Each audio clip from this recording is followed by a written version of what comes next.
Ziegfeld is a tribute to the life of the American theatrical impresario Florence Ziegfeld, whose follies were famous for girls, glamour and spectacular sets.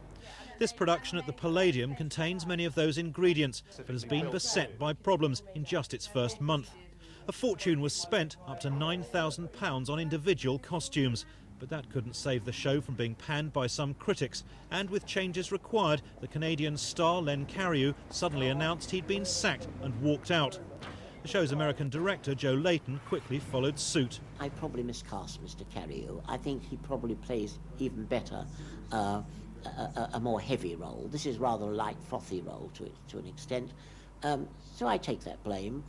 And he has not been fired by me. It's a negotiated withdrawal from the show.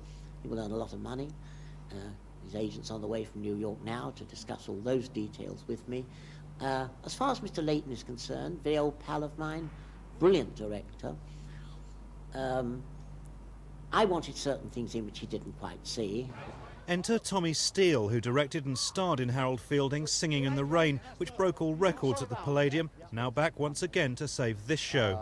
I'm very excited about it. It's a fabulous show. It just needs looking at, that's all. It has, of course, had its problems. What do you think the future's now like for the staff, all the cast and the continued production? I think they're going to have a very good time.